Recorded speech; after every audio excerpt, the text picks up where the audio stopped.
Cool, broadcast has started. Hi everyone, thanks for coming. Thanks for clapping, Anna. Thanks all for being here. Thanks for Hannah for hosting. Today is the fourth Homeschool Talk of 2017, and I'm really excited to have E-Jane, aka Misa. They're a Black woman, conceptual artist, and sound designer. Their work is a critical inquiry surrounding softness, safety, futurity, cyberspace, and how subjugated bodies navigate the media. Their interdisciplinary practice incorporates digital images, video, performances, sound-based sculpture, and installation works. A central facet of Jane's practice lies in their music output as Misa, an underground pop star for the cyber resistance. She released the Hive Mind EP on Non in early 2016 and was recently listed Art Forum's Best of 2016 Music. Misa recently finished writing her debut album Fantasy, available on July 21st on avant-garde electronic music label Halcyon Vale, which Rabbit runs. This is a really long bio, I love it. Born in Maryland in 1990 and currently based in Philadelphia, Pennsylvania, E-Jane received her MFA from the University of Pennsylvania in 2016 and a BA in art history with minors in English and philosophy from Marymount Manhattan College in New York in 2012. They've shown work at The Kitchen, Mokata, and MoMA PS1 as one half of sound duo Scratch, various small fires in LA, Little Berlin in Philadelphia, Pelican Bomb in New Orleans, Visual Arts Center at Austin, Gstaad in Switzerland, Adele Asante INT Gallery in London, Bar Babette in Berlin, and various places throughout the internet. In 2015, E-Jane wrote the Nook Manifesto, which was published by the Brooklyn-based digital publishers Cadet. E-Jane is a recipient of the, He's a recipient of the Win Newhouse Award and recently had their second solo show, Lavendra, American Media in Brooklyn. Awesome. Thank you. Thanks for being here. Take it away, E-Jane. Thank you. You switch it back to the video. See your screen, by the way, not your face. I'm sorry, hold on, give me a second. I'm gonna, hi. Wanted to pop in, say hi before I start. Hi, thanks for coming. I'm gonna switch back in a second, but thanks for putting this together. I'm excited to be here. Okay, my assistant's helping me. AKA my partner, he's here. Slightly outside. Okay. Great. I'm just gonna push it back to the application view. Get this fancy pointer going. All right. I want to start with the manifest. Can you guys see the screen? Yeah, looks great. Yeah, awesome. I want to start with a manifesto that I wrote in 2015 on the screen now. I am not an identity artist just because I'm a Black artist with multiple selves. I am not grappling with notions of identity and representation in my art. I'm grappling with safety and futurity. We are beyond asking, should we be in the room? We are in the room. We're also dying at a rapid pace and need a sustainable future. We need more people. We need better environments. We need places to hide. We need utopian demands. We need culture that loves us. I am not asking who I am. I'm a Black woman and expansive in my Blackness and my queerness, as Blackness and queerness are always already expansive. None of this is as simple as identity and representation outside of the colonial gaze. I reject the colonial gaze of the primary gaze. I am outside of it in the land of note. So this image is of a piece that I made based on the manifesto that actually showed in Portland this winter. Yeah, and it's basically just, I worked with the curator to produce the piece online through like a printing site and basically just sent in like a Photoshop file and some dimensions, and the piece was made. I thought that was pretty cool, like in terms of thinking about like internet art and like what makes internet art. I think the type of work that I make, the way that it interacts with the internet is that like sometimes it's just produced by the internet, like through internet processes. So yeah. Art is a space where the speculative can easily become physical. One of the things that I like about being an artist is that here I feel the most possibility materially. In my work, I often use digital media, video, installation, sculpture, and sound to manipulate the material reality around me. For the past 2 years, I've been working on an iterative installation called Lavendra, which utilizes speculative fiction to transform space. Lavendra is a brown dwarf. Like planets, brown dwarfs lack the mass to ignite and produce starlight. Like stars, they are often found alone in space. The installation takes place on its surface. Misa, a performance persona I've been developing, is trying to save Lavendra by bringing the magic of the Black Diva to it. With the help of Misa, the Black Diva's voice acts as an audio technology that both stabilizes the surface for humans and helps the brown dwarf become more of a planet, though still alone without a parent body to orbit. Inside of the installation, videos play featuring Misa reperforming music videos from an era I've been archiving, which starts around 1993 and ends in 1999. The videos feature Black American women, the majority of whom are from the American South. So this is an example of what happens in the video. Is the footage playing on your side? Is the video playing? Sorry. Yeah, you're good. Okay. Okay, good.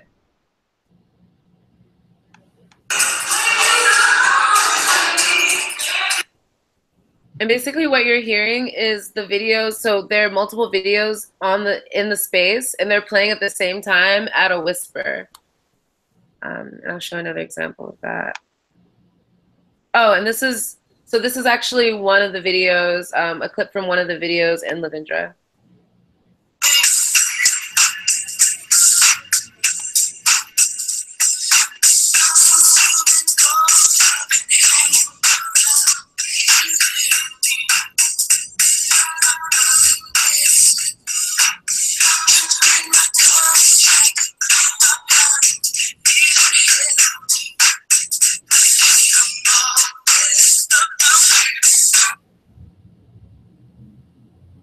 This is another one.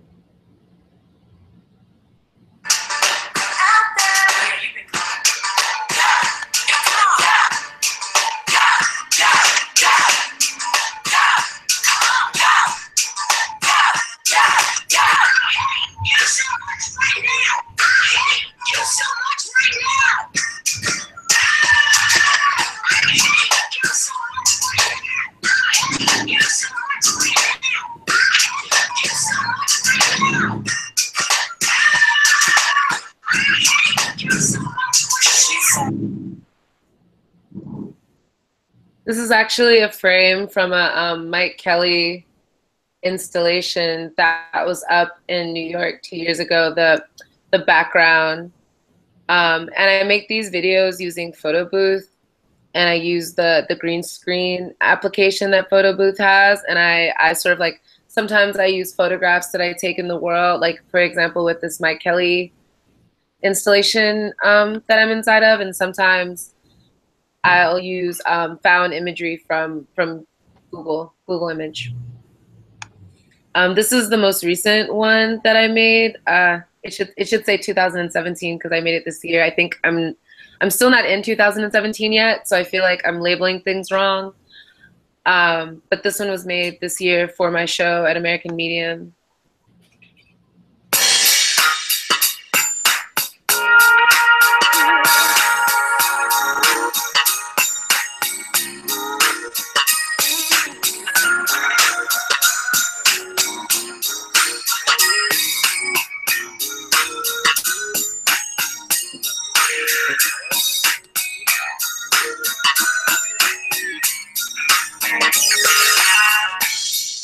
Seems like there was hints of us we met.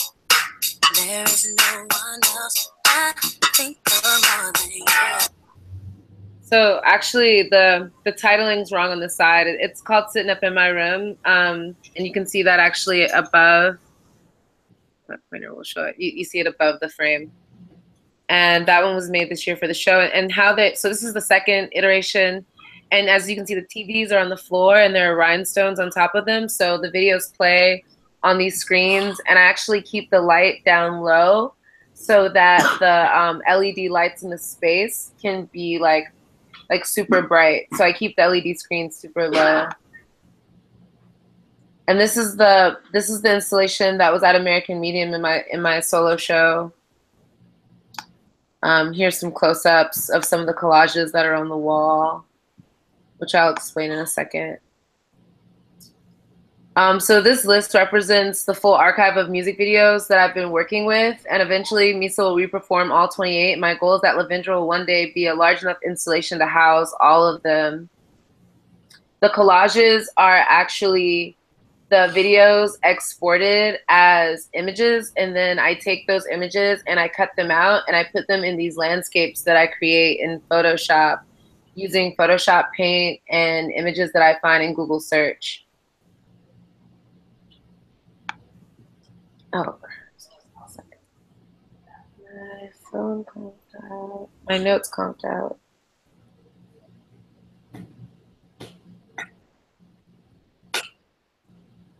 Sorry, give me 2 seconds. Okay. I feel like media is alive, so sometimes it kind of like fails on you in the moment. I think working with media, I deal with that a lot. Just kind of have to go with it. So, okay, it's back. Tina Camp, the professor of women's gender and sexuality studies and director of the Africana Studies program at Barnard College said, "The grammar of Black feminist futurity is a performance of a future that hasn't happened yet but must. It's an attachment to a belief in what should be true, which in turn realizes that aspiration. It's the power to imagine beyond current fact, to envision that which is not but must be. Put another way, it's a striving for the future you want to see. Dreaming is tied to memory, though maybe not in a fixed way, and I'm interested in actively using memory as a catalyst. Specifically, I search for memories of pleasure and joy that relate to my experiences of Black culture via these images. And this is an example of one of the images from the music videos that was exported. It's from the music video Unpretty by TLC. I'm interested in the images we have of Black people, specifically Black women, when we aren't watching the news. I'm trying to think outside of the mediated frame of Black life and into the spaces where we find pleasure as a place to think about what the future could bring. This is an example of one of the collages that I was talking about. And they're all titled based on Alice Walker's womanist definition. So all the titles are sort of like uncreatively sourced from that text. And basically I just like sort of like broke the text up into sections and then sort of like chose titles to like build collages based on. So the title kind of came first before the collage in a sense.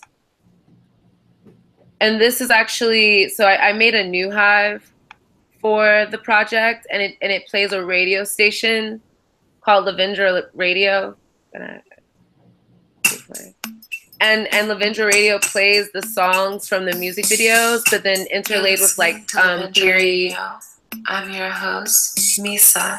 And you can sort of like scroll around and see the collages, but the Photoshop versions. So I think this is experience for people. You can check that out on my new hive.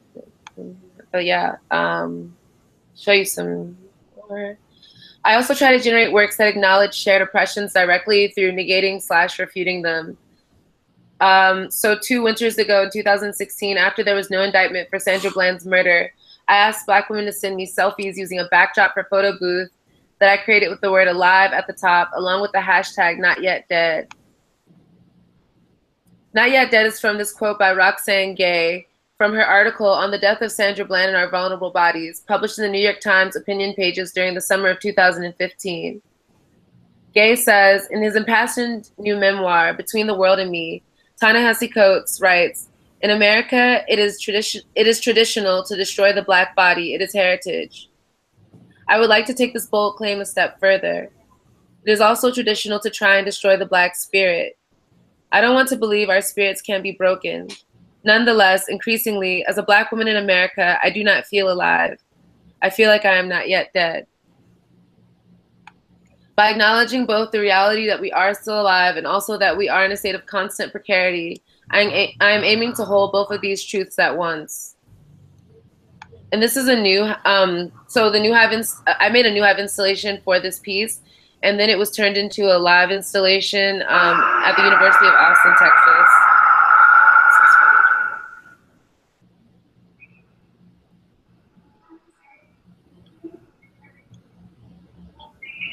I don't know if the footage is. Yeah.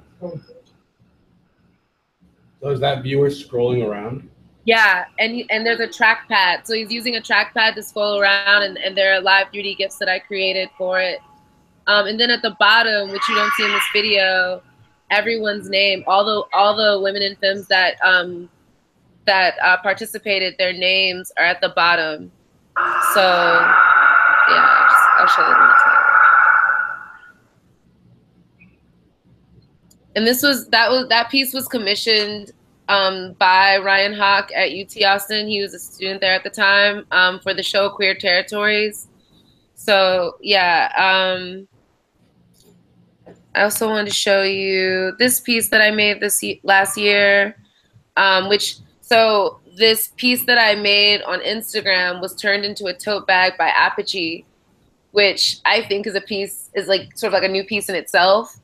But also it sort of like highlights the Instagram square. So it's like sort of like another medium to show it in. That was pretty fun. This is another New Hive piece. I'm sorry? Wasn't that the competition issue as well? Yes, exactly, it was. Like queer POC magazine of literature people are. Let me pause this. Sorry, what did you say? Oh no, someone asked if Epic a magazine and just explain what it was about to them. Sorry, yes, thank you. Yeah, Apogee is a journal that covers like poetry. Sorry, did you already say this? I didn't hear what you said. Oh, you're good. Yeah, that covers like poetry and then also fine art, dealing sort of like with talking about like, I guess like dealing with issues of oppression, but mostly just like dealing with artists of color, I think, more so than that.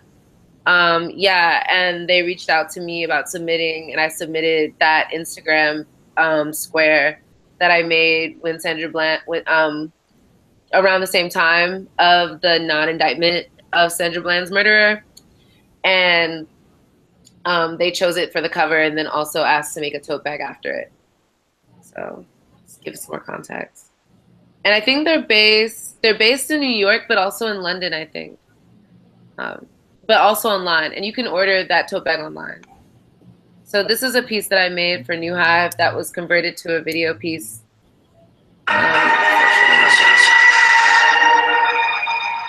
I just wanted to show a couple of minutes of it.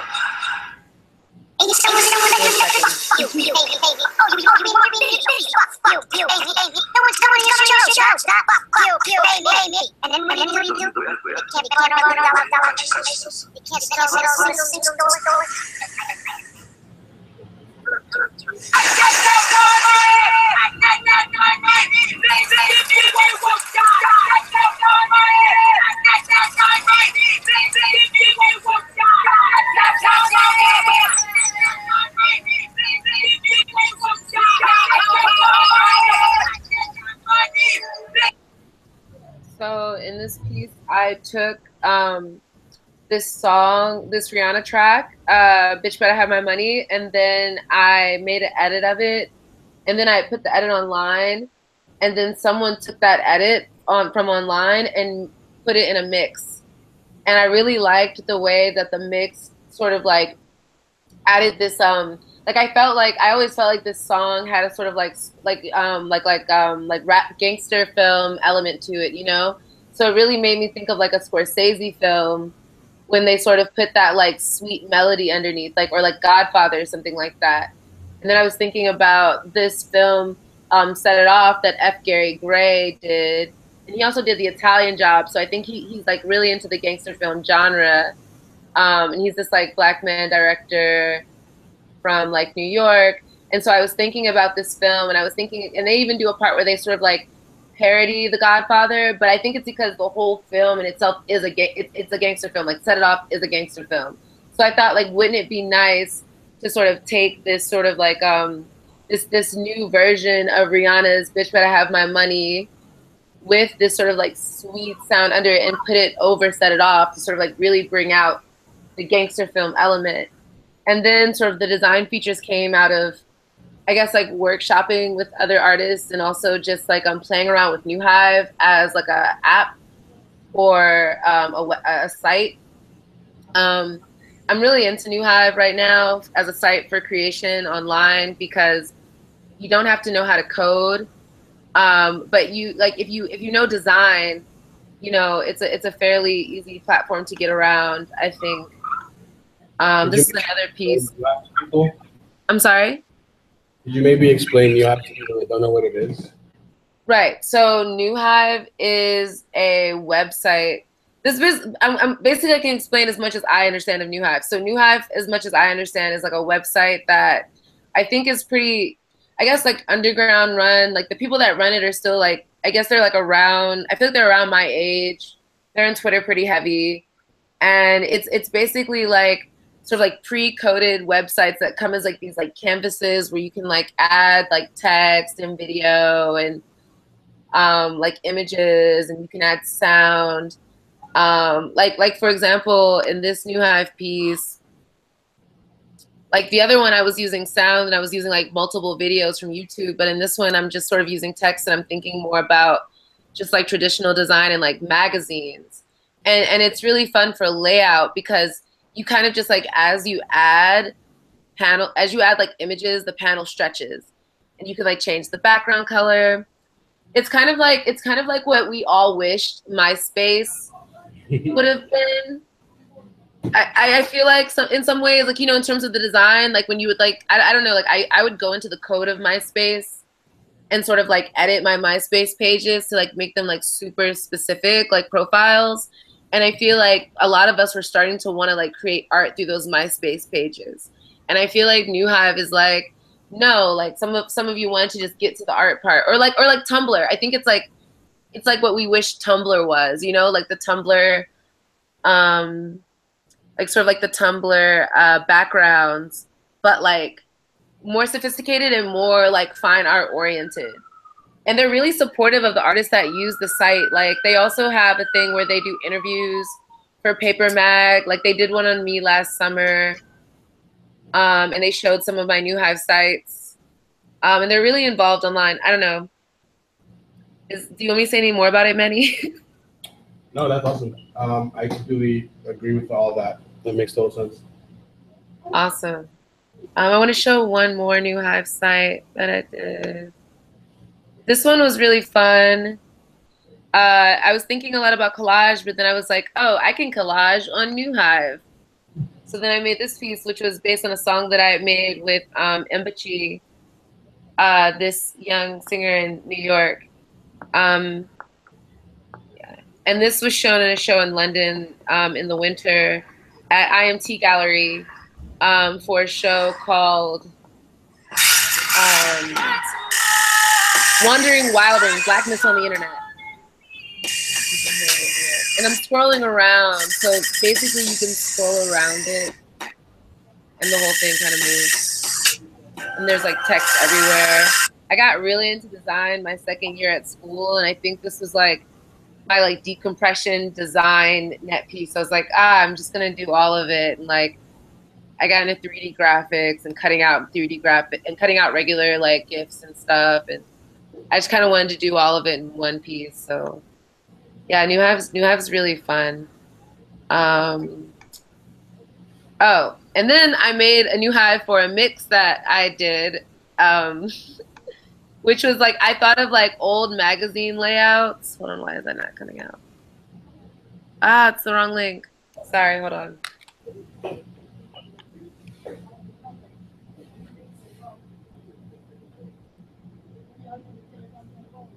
Bitches mad at me because I'm on my shit. I know they don't. I'm gonna pause the sound. It's very intense. I'm gonna go check it out later. I can send links in the Facebook event. So I was thinking a lot about magazine layouts and like digital zines. And so like I have this like oh, like the spread image, like this would be like the pull out image, you know, and then there's like all the songs in this mix that I did. And then there are these download links that if you click them, you can download the mix. And then I have this text that I wrote that you can't actually read unless you highlight it, which I thought was nice because it's kind of like, oh, if you care to read the text, like I feel like you have to go through more, so maybe you want to read it more. I don't know. And then what else is on this? Oh, and then I just have a bunch of images of it. And I made this like last summer. I feel like this is like really, like I don't feel like I feel like I had to make this to get to some of the stuff I was making after it. And it feels really unsophisticated now, but it was really sophisticated for me when I did it. Which I guess is a good feeling, you know, like it feels like growth. And this is the cover of the album that I just put out. And I did the creative direction, I guess, for the album. So like I also did the cover, like oh, I'm sorry. No. It's only going one way. Okay, great. So if you look closely, the flowers are like warped.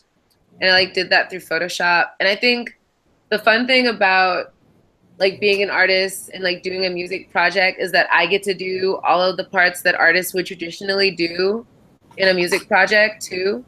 And like I have help now because I work with a label, but for a long time I was doing just all of my graphics myself. Like the label was good because like I at first had the text at the bottom with like the title of the album and they were like, no, take it off. And I think it's much better this way. And I think that's also nice because then it becomes like collaboration. And we're making a vinyl. So I'm really excited to get the vinyl because I feel like that will be like the artwork, you know, like for real, like that will be like the physical artwork. Although I'd argue that the digital piece is also the artwork. And this is the list of songs. And I feel like this is also like a conceptual art piece because I wrote the list of songs first. Like I wrote out the list of like songs like conceptually based on like ideas, and then I like built the songs after mostly. And this is footage. Like I also think of this as like a performance art project primarily, and this is footage of a performance I did Friday night at the album release. And then after this, I'll take questions because I've been talking for a while. Wasn't this like 2 nights ago? Oh, I'm sorry. What'd you say? This was like 2 nights ago. Yes, it was. Raffia had footage there, so we got, you know, and iPhones are evolving, so the footage is pretty decent.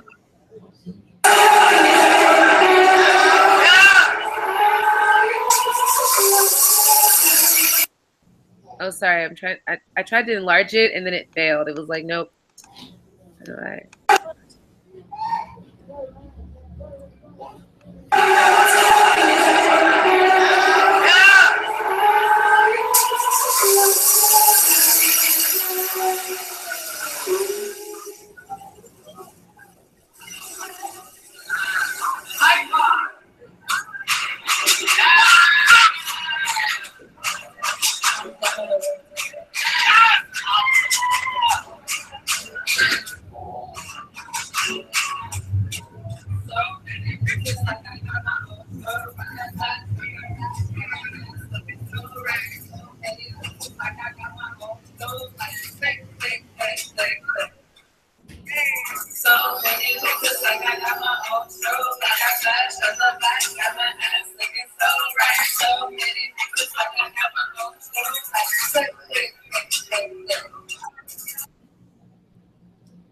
And let me go back to the present. Oh no, and then the small percent. Okay, good. And I wanted to show one more video because I wanted to talk about just sort of like, just to update on like current research that I'm doing inside of that. And then I'm going to take questions. So I've been doing a lot of like archival research on the women in the Black Diva collages and / the women in Lavindra, and also expanding outward from them into like, you know, the new generation. In some cases, like Toni Braxton's little sister, Tamar Braxton, is now like a superstar diva in her own right. She's imaged here. Let me get the pointer back. Boom. She's here. This is Tamar. This is Whitney Houston. And I've been sort of like deconstructing like I guess like Black images of Black divas, like what makes a diva, like what is a diva, how is that defined through the like popular imaginary through the images in the archive that we have, like the collective like pop archive that we have. And then also like looking at reality television that deals with like music and like women in music, Black women in music specifically, like Love and Hip Hop, and also Braxton Family Values, because that's the show that Toni Braxton's on. Like it's Toni Braxton's show, but then also her sister Tamar has her new hit show, like Tamar Invents, which like basically just documents her like road to stardom as a young Black R&B diva, and sort of like her journey. And then I wanted to show this one little clip of an interview with Rosie O'Donnell and Whitney, to sort of give an example of the sort of things that I've been looking at. Set up a video camera outside her trailer. Oh, no, I just want to make sure that she's okay. She's here. We set up a video camera outside her trailer. Oh, yeah? I just want to make sure that she's okay. All right. Let me just click in on it. We move the camera. That's her trailer. Wait, there's the security guards. Look. Oh, yeah. Okay, she's all right. She's okay. All right, we're done. There we Good. go. She's here. That's all I have to say. It's very exciting. I gave those guards a $100 bill each. I said, she comes out, whatever she needs, you get it. Don't let her leave. Right. See, I find this like, so I'll look at stuff like this and I'll think about sort of like how the public was treating them. So like in this case, like Whitney is basically being like surveilled and like treated like a prisoner so that they make sure that she like appears on this TV show, which I find very disturbing. Like Rosie O'Donnell's whole relationship to Whitney in this interview is very disturbing to me. It's because, you know, once she gets here, we're all right. We're okay. That's good.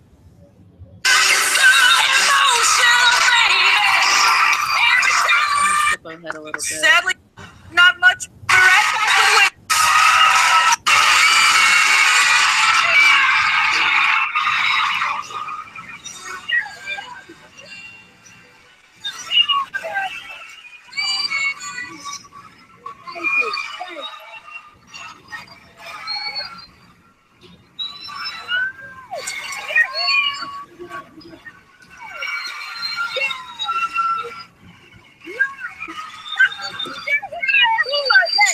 They're cool. You are cool. They're happy. Really like you. All right, now. What? All right. What do you got? What do you got? I have enough of my mother. You know how when you go to school and you miss a day? Yeah. Well, my mommy wrote me a note. And it's just really crazy that Whitney Houston, like a grown woman, has to sort of like do this performance of like, someone else gave me permission to miss your event because Rosie O'Donnell is holding over her head that she missed the show because she was sick. Like, this is like, I don't know, the kind of thing that... Your mom, Sissy, wrote. Yes. All right. Can I read it now? Big Sissy wrote you a note. Yes. Dear Rosie, please excuse Whitney for missing the show. She had a virus and was throwing up. Thank you. Her mommy, Sissy Houston.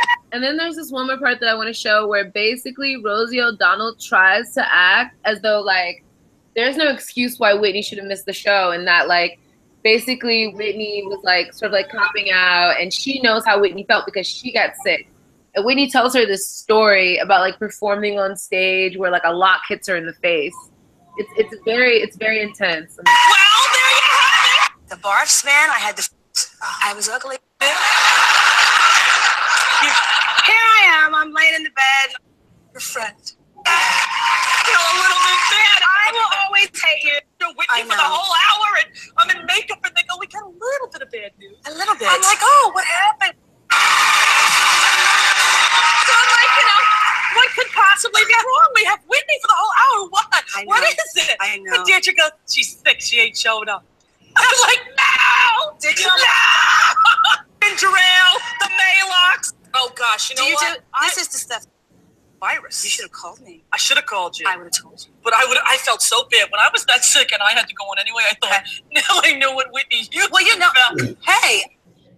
That's just super crazy that Rosie O'Donnell, because I mean, like, I think that this is just a great example of how people discredit the labor of divas and like performers in general. Like Whitney Houston was doing like, she'll say it. I did a show in Kansas. I was doing my encore, The Greatest Love, and I was walking out, and the people were stomping on the stands, and there was this big heavy lock in the entrance the exit at which I was leaving, and it fell down and it hit me in my face. Oh, I mean, a big, big lock like this, and it like hit a me. metal padlock? Yes, and it could have like broke all the structure in my face, but thank you, Lord, it just chipped my tooth just a little bit. And I went on and I did the greatest anyway. I sang with this going, I believe our future. Were you bloody and everything? Yeah, Oh, yeah, well, you know, I was hurting. yeah, It that was pain. bad. Yeah, so moments like that, I do understand Yeah. how you feel, darling. I'm here for you. I thank you, Whitney. I thank you. And I love So that's the last thing I'll show, and then I'll take questions. We can talk for a second. And I'll switch the screen back. Can you help me switch the screen back to visual? Cool. Everybody clap. Yeah.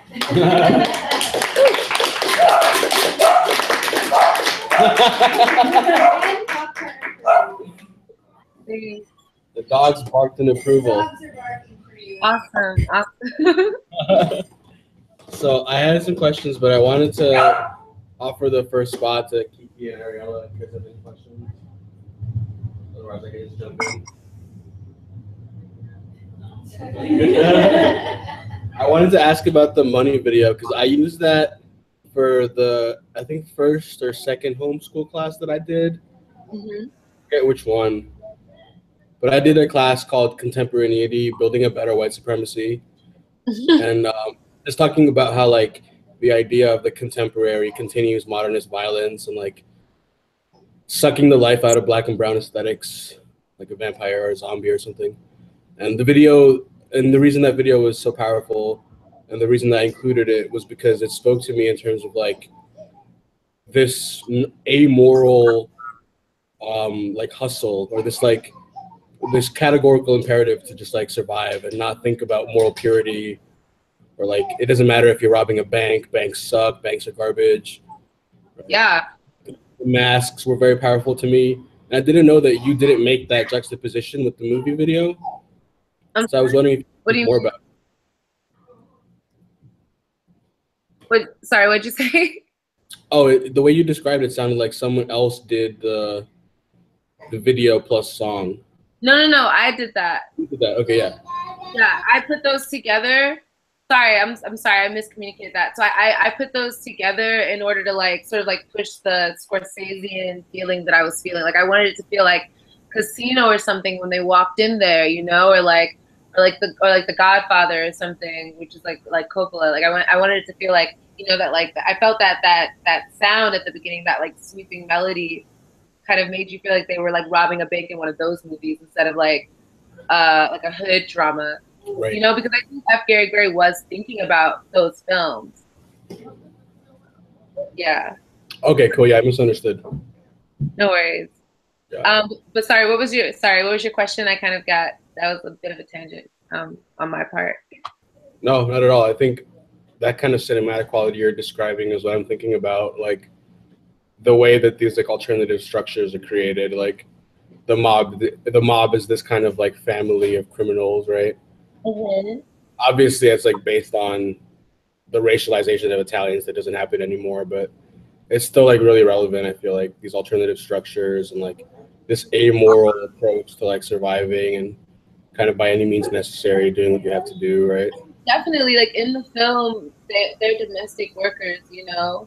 Mm-hmm. And so I really thought it was interesting that they were saying, like I thought, like, the utopian demand of it all, like, they're like, but I want money too. Like, they're like the domestic workers that, like, live in the hood, and they're, like, trying to escape the domestic carceral continuum through robbing a bank and getting money quick. And it's like, if people on Wall Street can get money quick, why can't these women? It's heroic when they do it in Wall Street, and it's corrupt when you rob a bank. But it's like, I don't know, like, I feel like banks rob the people every day. So, like, why can't the people rob the bank? You know what I mean? Like, I know I can't rob a bank because I get arrested, but in the film, they've already, like, understood that and are like, fuck it, though. You know? And in that case, it's like, you have to, like, I guess, like, I'm really into finding the heroics in that, because I think there's some valor there. And I think that in the daring to fight regardless of, like, you know, and, like, and I like to think that the way that I edited the clip, you don't know if she goes down. You don't know if she loses. It's the glory part. Like, I thought that moment was, like, the glory part in the film. You know, they look glorious. They come in so gracefully. And the heist is going so beautifully, and those masks are so like, it's almost like fashion masks, and like with that music underneath it's really poetic, I think. You know what I mean? And it sort of like communicates that like maybe this can be beauty, maybe this can be glory in a fucked world. Sorry, excuse my language. No, not at all. Absolutely, the world is fucked. I don't know if that answers your question. I guess you were just saying like talk about it a bit more. Did you have like? That answers my question. That also is kind of, I guess, a good segue into another question I had about like your archival process, or like the choice to use specifically collage when we're talking about like the way that American pop culture, like the bedrock of the pop culture, is like sucking the life out of Black women, and then you're kind of trying to challenge that erasure, especially with the mid 90s to late 90s, like that specific moment and how important it is to today's aesthetic. Yeah. Like I'm wondering how collage plays into your archival, I guess. Yeah, so collage is functional for me, I think, in a lot of ways. Like Hannah Black talks about the dream timeline in this essay that she wrote about Brandy, which I really love. And she talks about like the dream timeline being this place where like the dead and the living can like be together. And I like to think that through using the archive and like putting these out and art and collaging them together, they are together again. And then also I think it communicates more of a landscape. Like, when we see Nicki Minaj and Beyonce in a video together, we understand that they are together. But it's like a lot of the times these, like, you don't have that many images of all of the like R&B divas of the 90s, like standing together in like a chorus, you know what I mean? And so in a lot of cases, I was like imagining them together with each other, loving each other, you know what I'm saying? And like, sort of like some of those women are already dead. Like some of those women are dead. Like there's images from the archive that I'm using of Whitney Houston when she's pregnant. Mm-hmm. And it's so sad because she and her daughter are now dead, But in my collages, they're living, they're at their height. Whitney's in her glory. You know what I mean? She's so happy. She's so happy to be pregnant. And, she's with other divas and they're all together. Like some of them, I imagine like maybe this would be like heaven in a sense, or like, these alternative spaces where like, the damage of the world did not incur on them, I don't know. Oh, and also in terms of collage, I guess it's strategic because like, I did an MFA. During my MFA, people talked about collage a lot with me. And I got the point that it's okay, this is a traditional medium. This is a traditional medium to work inside of like political content. And, it's historically political, like Hannah Hawk, which is sort of like the collagist that I think about, even though like because I keep things intact. I think about her a lot because I'm sort of like, I am collaging a lot of pieces together, like the Google search images, I cut them out and I put them together. Some people would say it's montage. Mm-hmm. I've had that argued, but I don't know, because how do you define how you use like a digital image? If you're still cutting and pasting, I think it's collage anyway before it even becomes material. But inside of that, I was thinking about like how to navigate the gallery space and how to like basically the articles that came out about my solo show that just happened were also a part of the plan. Like, like one of them was called like the liberation of the Black diva. And it's like, that was my point, was to make sure that these things were named. You know what I mean? And to make sure that this sort of like genre or like this time was given it to do, because I was worried that the aesthetics were being swallowed, but they weren't being acknowledged as a whole. And so, sort of like putting them together in this traditional form that's recognized as political, makes them legible to the gallery, and therefore makes it easier for them to like function as art pieces that they can be written about and sort of like judged from an art historical perspective. Sorry, long answer. Amazing answer. Yeah, I have totally. a follow-up question to that. Ready to talk? Yeah. Can you hear this? Yes, I can hear. Okay, sorry. So I wanted to ask you about your experience of transitioning your digital work into a physical platform, and you kind of just touched on that. But I think that's a big jump if you're a digital artist to try to bring that work and that experience of the digital platform into a physical space. So I'm just interested about what that's like for you, how you navigate that, and between like how your work is accessible online versus how it is accessible in a physical context. Yeah, so, okay, when I was in grad school, I was really happy making all of my work digital and not working materially because I'm not really that jazzed about the market and I'm not really that jazzed about galleries. But the thing was this, people were fine with that. Like, teachers that I didn't like were happy with me not ever showing up physically. They did not care. It did not affect their day. And I started to think, I'm going to be scared underground this way. So I started doing work physically and doing with installation to take up space. I was like, I have to take up space. I can't hide. That's sort of like how I got to converting things to the physical. In terms of the forms they take, I try to be very like uncreative and to deal conceptually with material so that I don't get my so that it just kind of happens. And I think keeping it net, like you can like for example with the piece that I showed before with the manifesto on it, you know, it's like there's a platform that prints fabric. Great. Send it your stats, send it your measurements, see what it makes. You know what I mean? And let that be like sort of like I like to think experimentally, and I like to think like literally in terms of like the scientific method of like, okay, like, you know, if this thing, like, I wonder what will happen if I like, you know, send this object to through this process. And then what happens is also the artwork. And so I guess that makes it easier for me to go from the digital to the physical. The same thing with the pieces for the show. So they were largely conceptually figured out. Like I was literally like taking fabric in my studio and just like tacking it on the wall and sort of like making sketches and mock-ups and thinking about how the forms would be.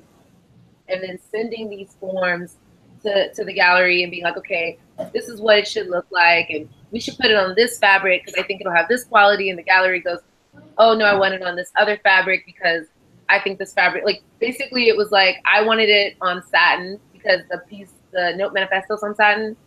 And they were like, let's put it on silk because silk is a high class fabric. And I was like, okay, it's your gallery and that's how you feel. Like full transparency, you know, just to talk about like process, like that was a part of the process is that negotiation with the gallery. The gallery is gonna like do like its own process of like straightening you through it as you go in it. And it's just, it just, I feel like it is what it is.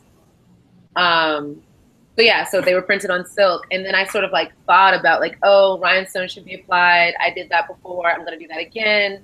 And I took the forms, the sort of like the sides are made from forms that I've been forming on the wall for music videos actually. And like the layering I've been doing for these music video sets.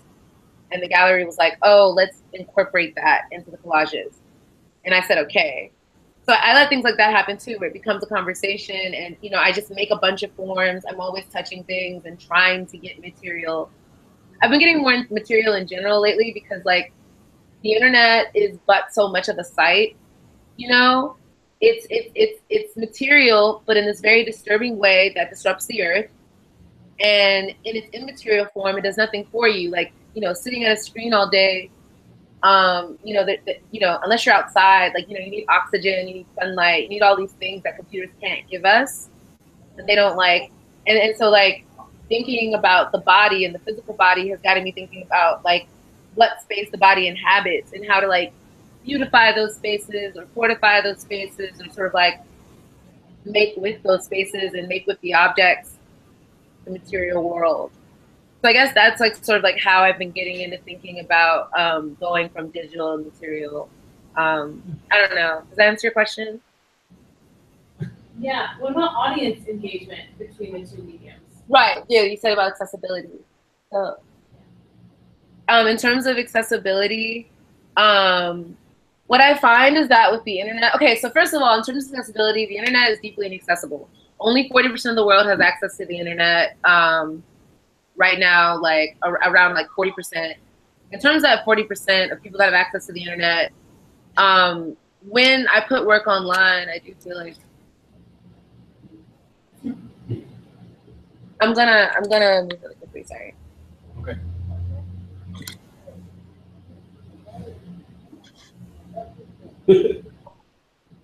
Sorry.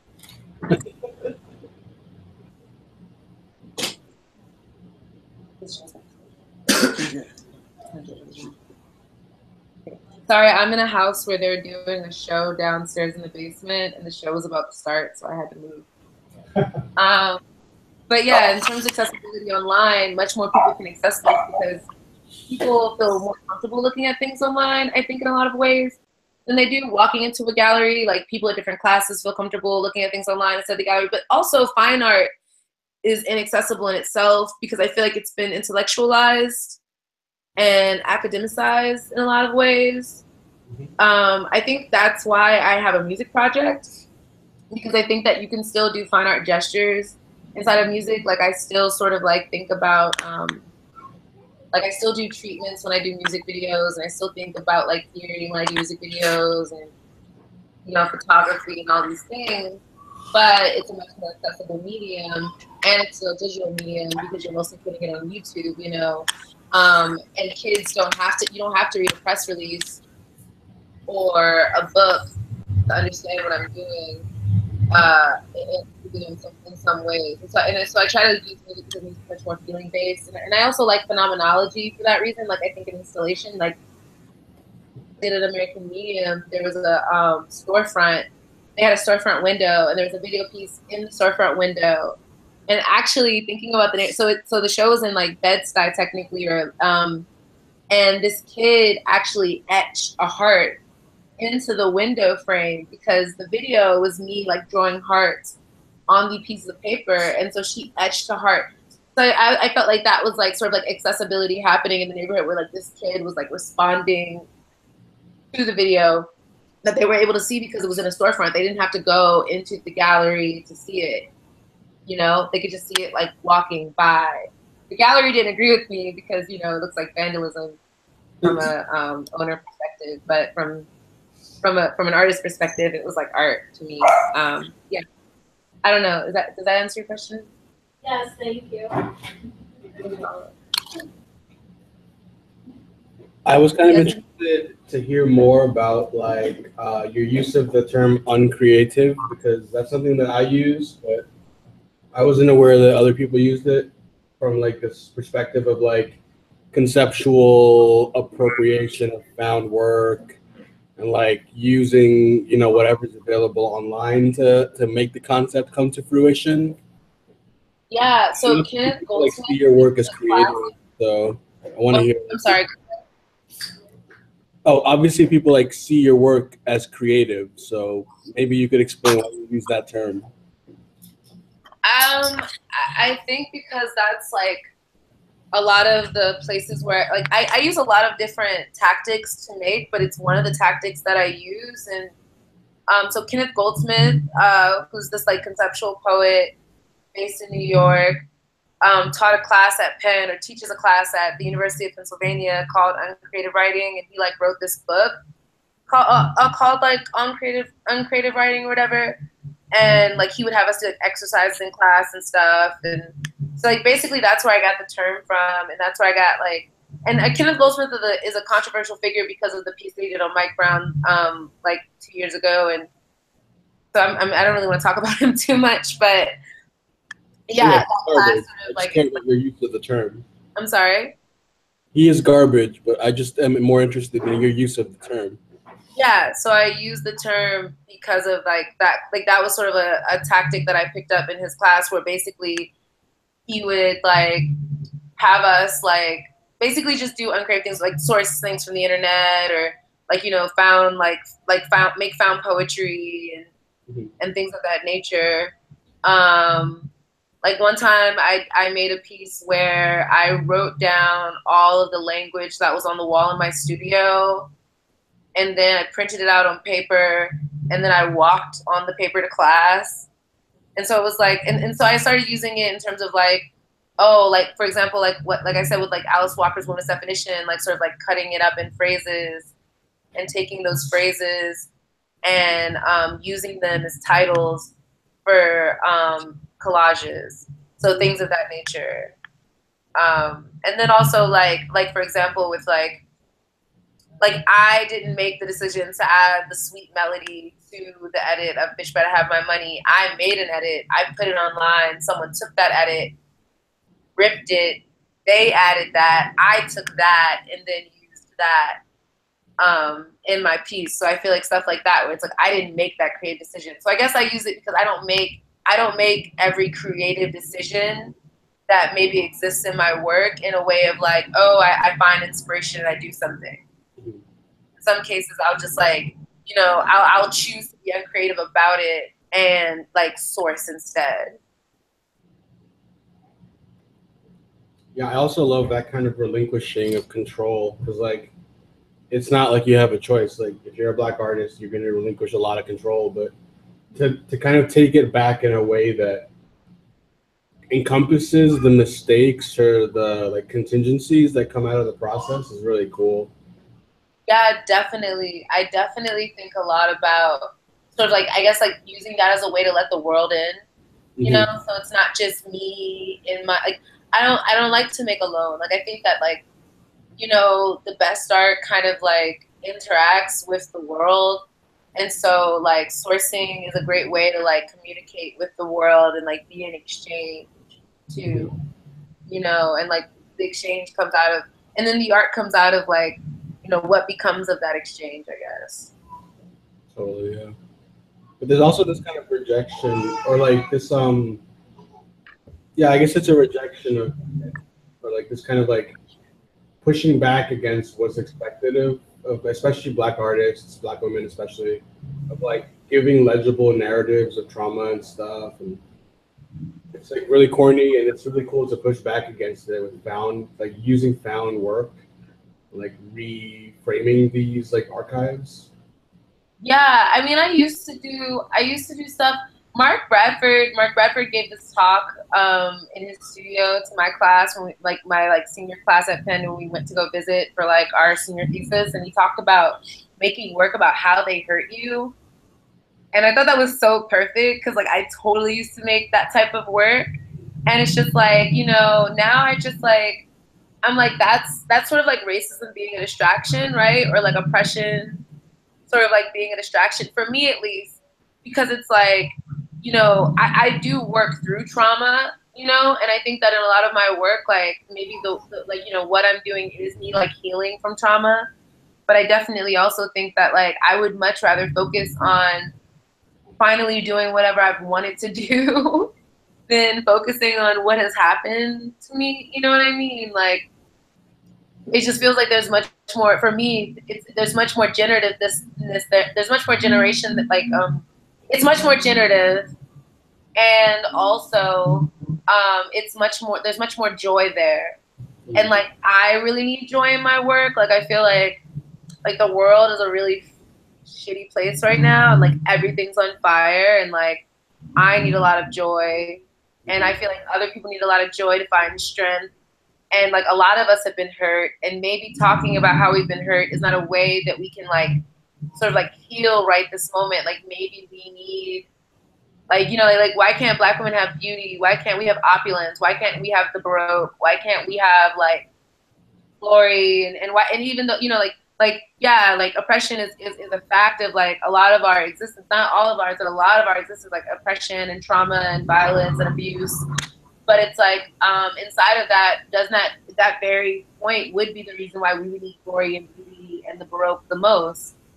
And to embrace like vanity sometimes, and to embrace like, I don't know, like I'm not really big on the ego, but I also think that like engaging in like when I think about Misa, I think about her as like she is an ego, you know what I mean? But she's like outside of me, and it's fun to be inside of that ego space of like identity, and like to like have fun with that and see what that's like. And like, you know, I think embracing those things is radical because it's the opposite of what people would expect you to do with how terribly you're treated and all the misogynoir in the world.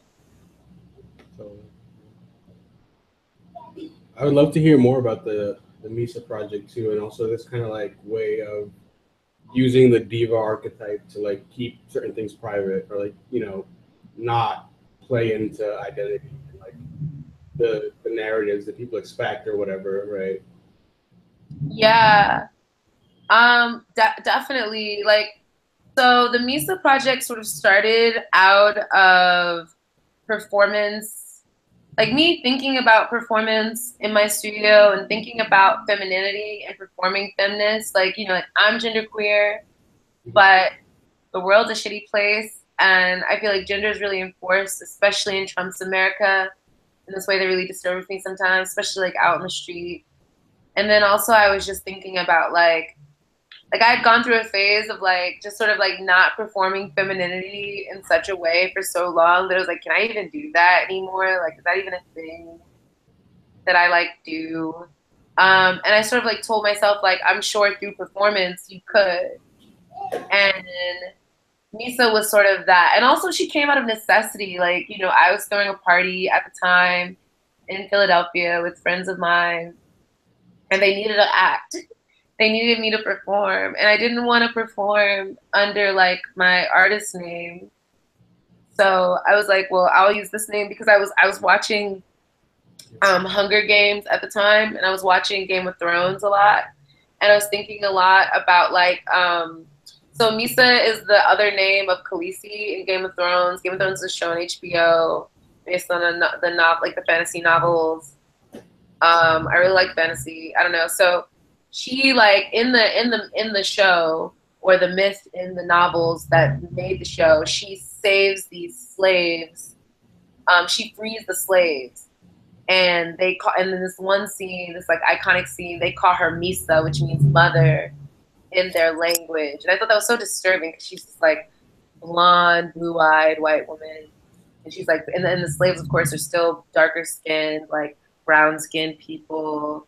And it's just this really weird thing where I was like, why would this be the symbol of like freedom for slaves? Like, why would this woman be the breaker of chains and the mother of dragons? Like, how? You know, and I think a lot about how narratives are stolen from Black women and like put on white bodies, because those bodies are just more palatable and desired in the sort of like American popular imaginary, or I guess like sometimes the global popular imaginary, really. And I was also thinking about like Hunger Games in that same way, because like Katniss in Hunger Games, who's like the protagonist, is like the symbol of the rebellion, and she like does these like propaganda videos for them. And she's like their symbol of like their resistance and their fight. And it's this white woman again, and I'm just like, how? Like, you know, she's like the people in District 10, which is like the black, or not District, I don't know if it's District 10. Yeah, I think it is. There's like a Black district, and they're still being oppressed the most. And of course, a Black man gets shot in one of the Hunger Games for some reason, and like a Black woman, you know, a Black woman dies, like save Katniss in the first like episode, like first movie. And it's just like this weird thing where it's like, why would these people be symbols of resistance? And I sort of like wanted to make a figure that was that, and that's why she's like, you know, like underground pop star for the cyber resistance, because it was like, you know, like that would make sense. And it's like sort of like reclaiming or like making a space for this, or like sort of like putting science fiction in the everyday to like, you know, like contend with these figures that feel so erasive. And also I was thinking about things like Orlan and like just like traditional like performance art, like personas that have been created over time. I didn't know that people were going to take it so seriously, just to be honest. And I always say this because it really was a thing that kind of like ran away from me, because like I put out the EP just because I was like in school. Like I literally submitted the EP for like my midterm. I was like, oh, you know, she's a pop star, so she should have an EP.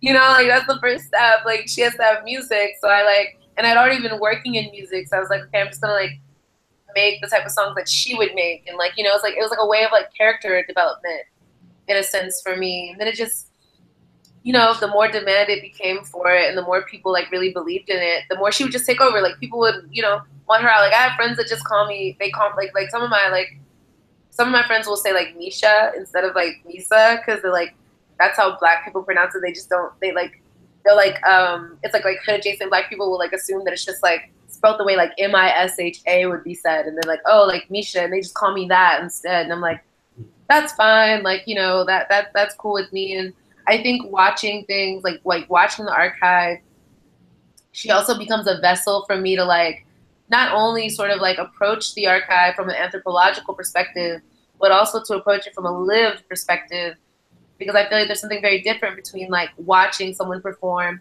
and thinking about how they must feel and trying to find compassion for what they're going through and going through it yourself and being like, wow, like performance withdrawal is real, or like, you know, like the energy people have over like a saying track is like really real, or like, what's it feel like to have someone call your song a pop song? Like, what's that like? Like Pitchfork called like one of the songs on the new album a pop song, and I'm just like, holy crap! Like I made a pop song. Like, you know, like it's like. It's like to feel that and then to watch other people go through it and to see their trajectory is like a very different experience. And it's fun to compare them. Sorry, go ahead. Which song was it? Was it Spectrum? Yeah, Spectrum. Spectrum is a pop song. Yeah, I guess so. That's awesome. Yeah, that's awesome. Yeah, right? Yeah, I never would have. The internet accelerationism for me is like if something is legible enough in a PR, in a public relation or PR sense or branding sense as the thing it is accepted as that thing and treated as reality nowadays. I feel like, you know, so like if you have Photoshop, you can like make reality online. Are you down with that, or I feel like you might be not down with that, but I can't tell. I am. It's not a real character, but now it's like Misa's real. Like people book. Wait, what do you mean? Am I down with what? What do you mean? Like, are you down with Photoshop being seen as reality, or not? I guess I'm more so fascinated with it than judgmental of it either way. You know what I mean? Like I'm just figuring this out and being like, huh, that's interesting. Like I don't really have I don't know. I'm just trying to understand the world that I'm living in. I don't really have a judgment of it. I think that sometimes a thing that might disturb me is the way that the press kind of like accepts the reality that the internet gives it, because the press like then puts that in newspapers and like, you know, like fake news. You know what I mean? Fake news and stuff like that scares me or makes me nervous. But outside of stuff like that, like no, I think that that's empowering. I think that it's like now, like if you think of Photoshop as something that like gives them, like if you can afford it, or if you can find a hacked version, or if you can find a cracked version, or if you go to school and you get a discount, or however you figure out access to Photoshop, because Photoshop's not readily accessible, right? Like even right now, I'm using Photoshop because someone gave me one of their like, you know, they let me use their password and one of their Photoshop computers in their Creative Cloud suite because I can't afford to pay mine anymore. Right. But if you have access to it, it's sort of like the means of production in terms of branding and like media production, right? Like I use my Photoshop, my Creative Cloud suite to make all of the media that surrounds the Misa project, and then it sort of like travels and translates and communicates as the real thing, and it is the real thing because of it. And I think that's empowering, because otherwise you would need, like, you know, I'm from a culture where like a lot of people will make an album or a mixtape because of the bootleg quality. And I like Hito Sterl's like in defense of the poor image applied to those things, you know what I mean? But when you think about what people think as legitimate on like a mainstream level, or like or like just on a larger scale, you're not going to think of those objects as legitimate. You're going to think of the glossy object as legitimate, right? And if you can generate a glossy object through Photoshop, then you can create the legitimate. That's sort of how I think about it. And I think that can be useful to people. Yeah, totally. I just love how Misa is like real now. Like Misa exists and is like a person. Yeah. She gets paid and she has like a backstory and like a whole like cultural like a cadre of people like surrounding her, right? It's just funny. Yeah, and it's like it's funny because like she's in some ways she's an ego, and in some way like my mentor Sharon Hayes, which is like she's like an OG performance and installation artist and text based. She does like she's very interdisciplinary. She teaches at Penn, and when I talk to her about it, she's like, you don't have to distinguish, you know, like you can say I when you say Misa, when you talk about Misa if you want, because she's in your body. She is you also. And, you know, she comes from experiences that I've lived. Like, her backstory is still my backstory. It's just my backstory written from her perspective. You know what I mean? Like, it's one version of a backstory. Like all backstories, like in all cases, the diva is an amalgamation of things. Like I wrote like, you know, like in like these notes that I have, like I wrote like the diva always is. You know what I mean? Like the pop star, sorry, rather. The pop star always is, meaning that you don't know what she isn't, you just know what she tells you she is. Like Beyonce has a backstory that she gives you. That's not Beyonce's full life. That is the story she is giving you, right? And that's one version of it. You could reframe Beyonce and she could be a whole different person, right?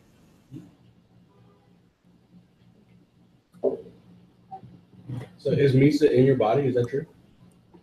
Yeah, I mean, when my body moves, her body moves. So it's like, yeah, and I think that like I give her space to like I really like to think about it as like she's like, you know, like I like she's like a confluence of experiences and memories and impulses that I've named, right?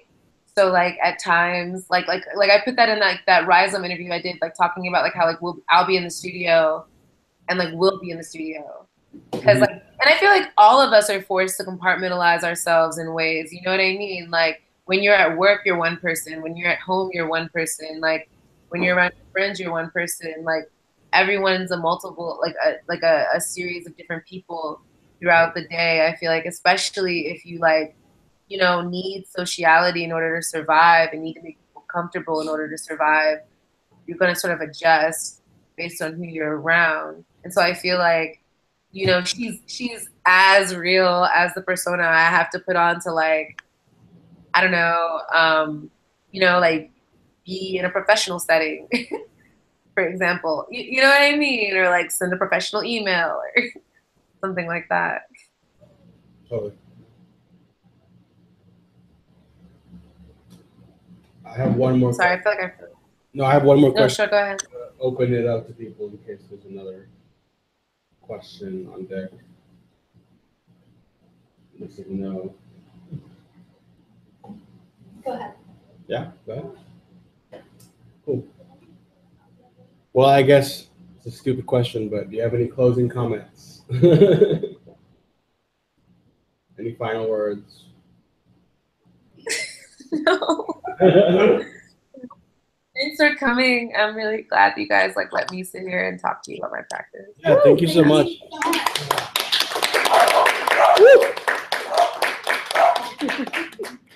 Cool. Yeah, thanks so much. I'm gonna stop the broadcast now, and I'll hit you up on Messenger later. Okay, great. Bye. Bye.